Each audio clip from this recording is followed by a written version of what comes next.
Hangi bir Kürt lider,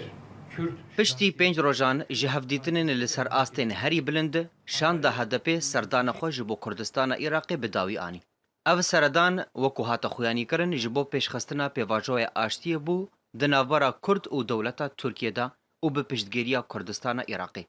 Ev jî di demekê de ye ku Kurd tevî hemû xwênrejiya li her çarparçeyên Kurdistanê di sê salên vê dawiyê de têkirin, nakokiyên herî kur di navbera wan de hatine qewmandin.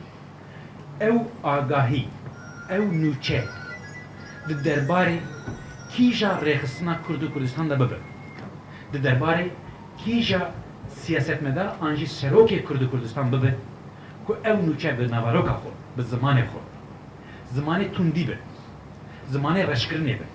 zimanê piçûkirinê be, em wî agahî û wî nûçeyê weka esas tûcarî nagirin. Di bek û hin çavdêrên siyasiyên Kurdî texmîna wêyekê dikirin ku şan da hedepe dixwaze navberîkiyê bixe nav hêzên Kurdistana Iraqê de û nakokiyên wa çareser bike.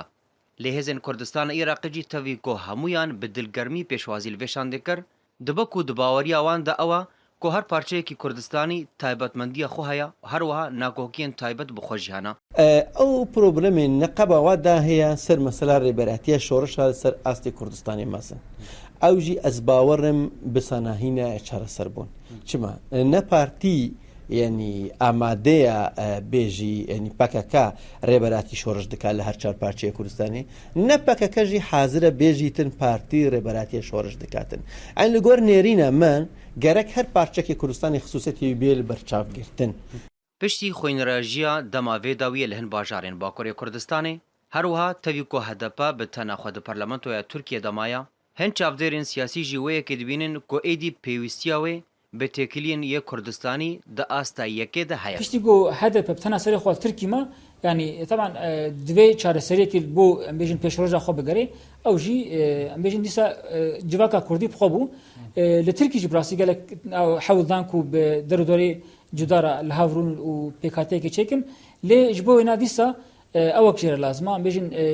بیروری جر لازمه او بیروری جی پشکری جی ایرول باشور کردستانی لوی گریان جبو اینا که از بی سیاست که و سردان کوسا بوات دان کرد. Di her sê salên vê dawiyê de û tevî hemû xwênrejiya li her çarparçeyên Kurdistanê têkirin û şarê Kurdan û Daişê, lê di heman demê de jî nakokiyên Kurdistanî di asteke herî Kurd de derbas dibin. Lewma hêviya gelê Kurd ew e ku êdî hêzên siyasiyên Kurdistanî li vê yekê tê bikin ku nakokiyên wan sedema herî sereke ji bo paşketina Kurdan di meydana siyaseta cîhanî de. Şerwan Mel Ibrahîm, Orient News, Hewlêr.